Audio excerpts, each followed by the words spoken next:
दोस्तों मैं हूं बिलाल खान और आप देख रहे हैं बिलाल की बातें यूट्यूब चैनल। दोस्तों आज की वीडियो के अंदर हम आपको बताएंगे कि मेडिकल स्टोर का बिजनेस आप कैसे शुरू कर सकते हैं और पूरी मालूमात जो है इस वीडियो के अंदर दी जाएगी। अगर आप मेडिकल स्टोर का बिजनेस शुरू करना चाहते हैं तो ये वीडियो बहुत ज्यादा जो है आपके लिए अहम है। इसमें तमाम चीजें आपको बताई जाएंगी, कैसे आपने बिजनेस शुरू करना है और कैसे इस बिजनेस को रन करना है और इसमें क्या खर्चे आते हैं, डॉक्यूमेंट्स रिक्वायर्ड होते हैं, वो सारी चीजें जो है इस वीडियो के अंदर डिस्कस की जाएंगी। तो ये वीडियो आपने लास्ट तक देखनी है। तो अब वीडियो का आगाज करते हैं। मेरे साथ आसिफ भाई मौजूद हैं जो कि यहाँ पे मेडिकल स्टोर के अंदर होते हैं विद एक्सपीरियंस के साथ, और जो है अली भाई मौजूद हैं जो कि इस बिजनेस के ऑनर हैं। तो हम इनसे क्वेश्चन करेंगे। तो आपने वीडियो को जो है वो लाइक कर दें, जो नीचे कमेंट्स कीजिएगा अगर आपके जहन में कोई क्वेश्चन आ रहा है, अगर आप शुरू करना चाह रहे हैं, कोई भी क्वेश्चन आपके जहन में हो तो उसका आंसर भी किया जाएगा। तो सबसे मेरा पहला क्वेश्चन है आसिफ भाई, आप अपने बारे में थोड़ा तारुफ करें। अस्सलाम वालेकुम, मेरा नाम मोहम्मद आसिफ है और मैं तकरीबन पिछले 15 साल से काम कर रहा हूँ। तो अल्हम्दुलिल्लाह इस फील्ड में काफ़ी ज़्यादा एक्सपीरियंस है और इस फार्मेसी को भी अल्हम्दुलिल्लाह मैं खुद ही हैंडल कर रहा हूँ और प्रॉपर तरीके से इसको अल्हम्दुलिल्लाह चला रहा हूँ। और मेरे साथ मेरे शागिर्द हैं, इन्होंने मुझसे ही काम सीख के अल्हम्दुलिल्लाह माशाअल्लाह बहुत ज़्यादा तरक्कियाँ की। अल्हम्दुलिल्लाह अल्लाह ताला मज़ीद तरक्कियाँ दे इनको। तो ये मेरे साथ मेरे भाई अली भाई मौजूद हैं जो मेन अपना तारफ़ करवाएंगे। अस्सलाम वालेकुम जी वीवर्स, मेरा नाम अली है और ये आसिफ भाई अल्हम्दुलिल्लाह से मेरे जो हैं वो उस्ताद मोहतरम भी हैं। इनसे मैंने स्टार्ट में काम सीखा, टोटली फार्मेसी का एक्सपीरियंस इन्हीं से लिया। मैंने जब स्टार्ट किया था फार्मेसी का आज से पहले तो अल्हम्दुलिल्लाह मेरी इससे पहले भी एक ब्रांच है अली फार्मेसी के नाम से, और अभी दूसरी ब्रांच है अल्हम्दुलिल्लाह अल खैर फार्मेसी टेक्सला फैसल शहीद रोड पे, और इंशाल्लाह जल्द ही तीसरी ब्रांच भी आएगी। और आसिफ भाई ने हमें बहुत ही ज़्यादा सपोर्ट किया, हमें काम सिखाया और बहुत थोड़े वक्त में बहुत अच्छा काम सिखाया। और अल्हम्दुलिल्लाह हम इस काबिल हो गए हैं कि हम और ज़्यादा से ज़्यादा एक्सपीरियंस हासिल कर से इससे भी ज़्यादा अच्छा स्टेप्स ले सकें। अली भाई, ये मेडिकल स्टोर के अंदर और फार्मेसी के अंदर क्या फ़र्क होता है? जी बिलाल भाई, मेडिकल स्टोर और फार्मेसी में बेसिकली फ़र्क ये है कि फार्मेसी में जो लाइसेंस होता है ना वो कैटेगरी एक अलग है, फॉर्म डी, और बी उसमें तो मेडिकल स्टोर में फॉर्म बी लगता है बी फार्मेसी का, और वो 2 साल का होता है, और जो फॉर्म डी है वो होता है 5 साल का। इसमें जो है वो आप फॉर्म डी में जो है आप 5 साल के उसमें होता है, लाइसेंस का 5 साल का होता है, और बी फार्मेसी में जो होता है वो 2 साल का होता है। मेडिकल स्टोर और फार्मेसी में बेसिकली फ़र्क ये भी है कि आप फार्मेसी में हर narcotics A to Z medicine रख सकते हैं, ब्रेन की हर किस्म की, और जो मेडिकल स्टोर है वहाँ पर आप नहीं रख सकते, नारकोटिक्स नहीं रख सकते, आप स्टीरॉइड नहीं रख सकते, और इस तरह की जो मेडिसिन होती हैं नारकोटिक्स में जो आती हैं, ऐसे इंजेक्शन आते हैं जो आप नहीं यूज़ कर सकते। फॉर्म डी में ऐसा होता है जो है आप नारकोटिक्स से लेकर आप A to Z मेडिसिन रख सकते हैं जो डॉक्टर की प्रिस्क्रिप्शन के मुताबिक आप उस बिहाफ पे आप जो है ना पेशेंट्स को देते हैं। भाई आप बताइएगा कि क्वालिफाइड में और प्रोप्राइटर में क्या डिफरेंस होता है? मैं क्वालिफाइड और प्रोप्राइटरशिप में मेन बेसिक फ़र्क ये है कि क्वालिफाइड जो है वो लाइसेंस होल्डर होता है और प्रोप्राइटर जो है वो लाइसेंस होल्डर नहीं होता, वो ऑनरशिप पे अपना काम आगे चलाता है। और प्रोप्राइटर जो है वो क्वालिफाइड से कॉन्ट्रैक्ट करता है 5 साल का आपस में कॉन्ट्रैक्ट करते हैं। फार्मासिस्ट और क्वालिफाइड में प्रोप्राइटरशिप में मेन बेसिक फ़र्क ये भी है कि जो फार्मासिस्ट होता है वो लाइसेंस होल्डर होता है, और प्रोप्राइटरशिप एक ओनर होता है जो इन्वेस्ट करता है फार्मेसी के ऊपर, और उसकी अपनी इन्वेस्ट होती है, ठीक है, वो अपने हिसाब से इन्वेस्ट करता है और कॉन्ट्रैक्ट करता है उसके साथ। आप जो है ना उस पर फार्मासिस्ट के साथ मंथली बेस पे भी चल सकते हैं और आप पर ईयर भी चल सकते हैं, आप जिस तरह उनके साथ कॉन्ट्रैक्ट हो आपकी डील हो। पहले लाइसेंस की डील होती थी, कॉन्ट्रैक्ट 2 साल का, अभी 5 साल के बाद होना शुरू हो गया, ठीक है। और जो बस मेन बेसिक फ़र्क इनमें जो है ज़्यादा यही है, और इसके अलावा कोई ज़्यादा मेन बेसिक फ़र्क नहीं है। प्रोसेस बता दें कि कैसे ओपन होता है एक मेडिकल स्टोर या फार्मेसी, इसको ओपन करने का क्या तरीकाकार है? इसका क्राइटेरिया ये है कि ओपन करने का कि आपने सबसे पहले कुछ डॉक्यूमेंट्स रिक्वायर्ड होते हैं वो पूरे करने होते हैं। आपने जैसे कि फार्मासिस्ट का लाइसेंस, पहले आपने जो है ना फार्मासिस्ट का लाइसेंस लेना है, ठीक है, उनको साथ लेना है, उनकी जो है ना ओरिजिनल लाइसेंस, अपनी आईडी कार्ड की कॉपी, उनकी आईडी कार्ड की कॉपी, ठीक है, पासपोर्ट साइज पिक्चर वगैरह, और वो लेकर उनके मेन हेड ऑफिस में जाना है। और ऑनलाइन भी हो सकता है, पहले जो है ना बाय हैंड करना पड़ता था, अभी ऑनलाइन हो जाता है। ऑनलाइन सब डॉक्यूमेंट जो है ना वो ऑनलाइन रजिस्टर्ड करके तो आपकी जो है वो वेरिफिकेशन आगे आ जाती है। और इसमें ये टोटल जो है वो रजिस्ट्रेशन के लिए टोटल यही डॉक्यूमेंट रिक्वायर्ड होते हैं, आपका आईडी कार्ड बेसिक और फिंगरप्रिंट वगैरह वो ऑनलाइन ही हो जाते हैं, लाइसेंस रिक्वायर्ड होता है, और बस मेन बेसिक ये चीज़ें होती हैं। इसमें अली भाई कोई फीस वगैरह भी होती है? गवर्नमेंट को फीस चार्ज करती है?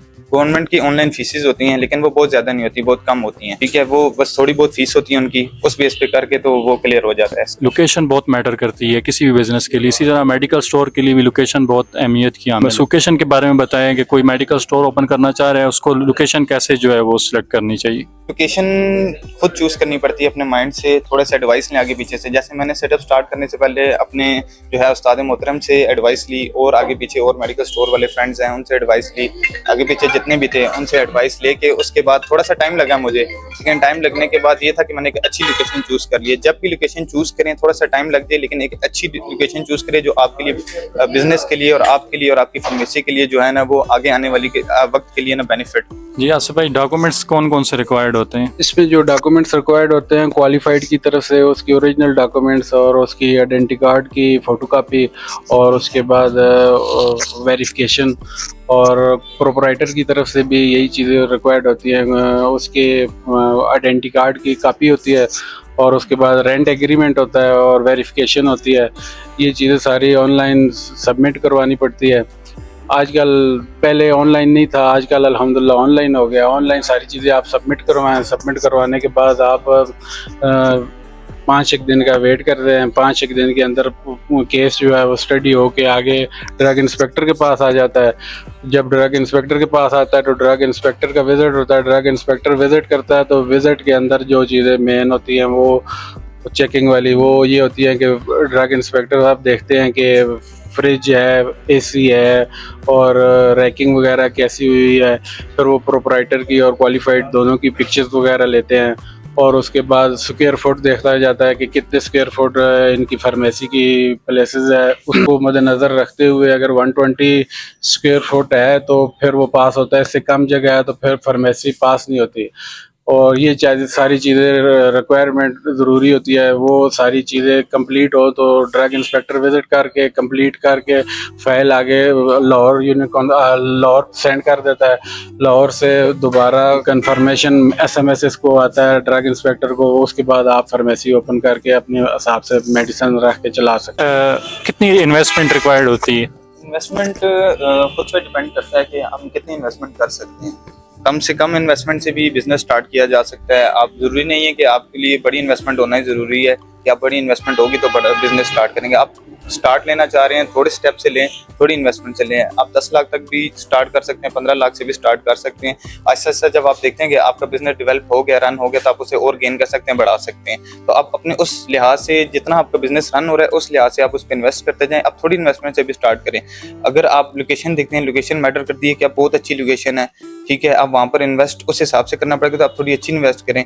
अगर थोड़ी इन्वेस्ट से भी स्टार्ट करते हैं, आपका बिजनेस रन हो जाता है, डेवलप हो जाता है, तब उसके बाद इन्वेस्टमेंट बढ़ा दें। जितनी इन्वेस्टमेंट ज़्यादा होगी उतना प्रॉफिट भी ज़्यादा होगा। अच्छा अली भाई, ये डिस्प्ले का क्या होगा? ये जो रैकिंग वगैरह करते हैं इस पे कितना खर्चा आ जाता है? अगर मिनिमम रिक्वायरमेंट जो है 120 फुट की जो रिक्वायरमेंट भाई ने बताई है, उस पे खर्चा कितना आएगा? मिनिमम खर्चा, अगर आप जरूरी नहीं है कि आप मिरर वाली रैकिंग कराएं, आप वुडन भी करा सकते हैं, ठीक है, आपको नॉर्मल रैकिंग भी करा सकते हैं। उसके लिए कोई ये रिक्वायर्ड नहीं है कह रहा कि लाजमी मिरर वाली होनी चाहिए। वो आप पे डिपेंड करता है कि आप कितनी इन्वेस्ट कर सकते हैं, कितना उसको खूबसूरत बना सकते हैं फार्मेसी को, वो आपके ऊपर डिपेंड करता है। आप थोड़ी से थोड़ी भी बना सकते हैं। वुडन बनाएं तो उसके लिए ज़्यादा से ज़्यादा आपका 70-80,000 या लाख तक आपका रैकिंग पे इन्वेस्ट हो जाएगा। उसके बाद आपने काउंटर वगैरह बनाने हैं, वो आपको इसी के भी ग्लास के बनाने पड़ेंगे, ठीक है, ग्लास के वो बनाने पड़ेंगे। उसके ऊपर बहुत भी हुआ तो उसके ऊपर वो भी 40-50,000 मिनिमम लग जाएगा। मतलब कि रैकिंग वगैरह और काउंटर्स पे आपका मिनिमम 1 लाख प्लस, मतलब 1,50,000 तक आपकी टोटल इन्वेस्ट चली जाएगी इसके लिए मिनिमम। यानी कि छोटे से छोटा स्टोर जो है उस पे इतना खर्चा हो जाएगा, लेकिन फिर आगे बड़ा स्टोर होगा तो उस पे सारी बात है, उस हिसाब से फिर उसके ऊपर आपको इन्वेस्ट करना पड़ेगा, लोकेशन के हिसाब से, और जितना बड़ा स्टोर है उस हिसाब से इन्वेस्ट करना पड़ेगा आपको।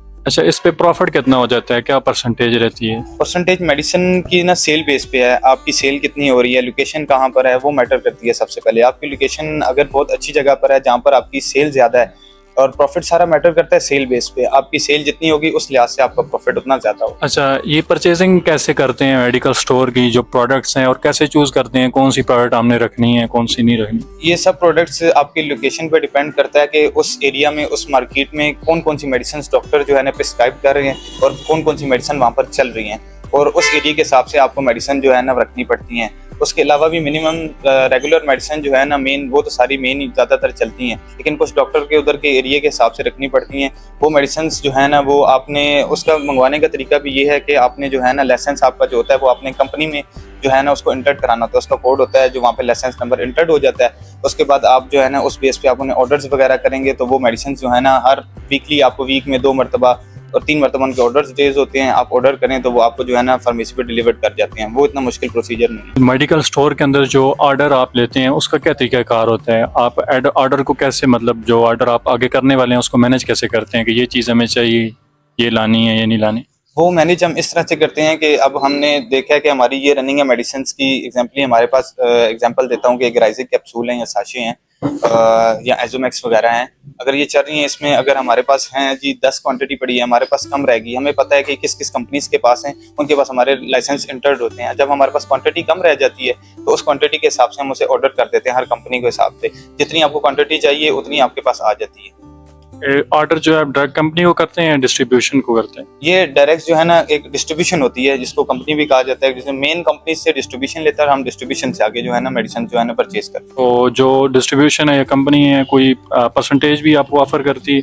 जी परसेंटेज ऑफर करती है। पहले हमारी परसेंटेज होती थी 15% और अब कुछ टैक्सेस की वजह से जो है ना अभी 12.5 हो गई है परसेंटेज। लेकिन जो है ना जो रजिस्टर्ड होते हैं जिनका एंटीएन नंबर होता है उनको प्रॉपर जो है ना पूरी 15% पे ही आ रहा है डिस्काउंट, और जो एंटीएन रजिस्टर्ड नहीं होते उन्हें 12.5 आ रहा है, उनका फिर टैक्स जो है ना 2.5 जो है ना कट होता है वो।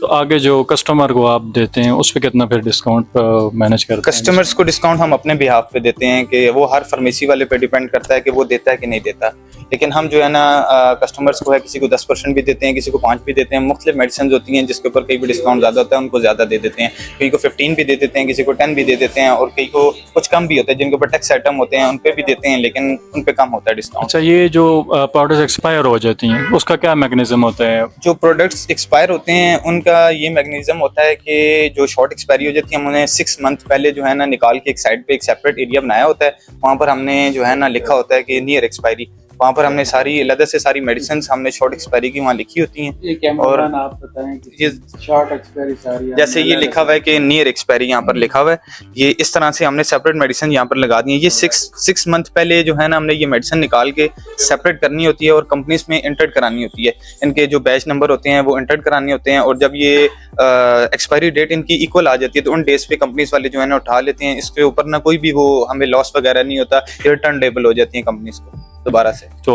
यहाँ पे जो टेक्सला के अंदर लोकल लोग रहते हैं उनको जो है ये स्पेशल डिस्काउंट दे रहे हैं, अगर वो वीडियो का हवाला दे के यहाँ पे आते हैं तो ये डिस्काउंट खुद ही अनाउंस कर दें। अली भाई डिस्काउंट अनाउंस। बिलाल भाई, हमारी फार्मेसी की जो लोकेशन है वो मेन टेक्सला चौक से जो है ना फैसल शहीद रोड पे है, अल खैर फार्मेसी के नाम से है, और हमारा जो है लेबॉर्ट्री के साथ भी अटैच्ड है, डॉक्टर्स भी हमारे पास बैठ रहे हैं, प्रोफेशनल डॉक्टर्स हैं, पीएफ के डॉक्टर्स हैं, ईएनटी स्पेशलिस्ट हैं, जनरल फिजिशियंस हैं, और उस पर भी हम प्रॉपर डिस्काउंट दे रहे हैं। फीस हमारी फ्री है और चेकअप हमारा फ्री है उस पर, और सिर्फ मेडिसिन की उनके जो प्रिस्क्राइब की होंगी उसकी पेमेंट होगी।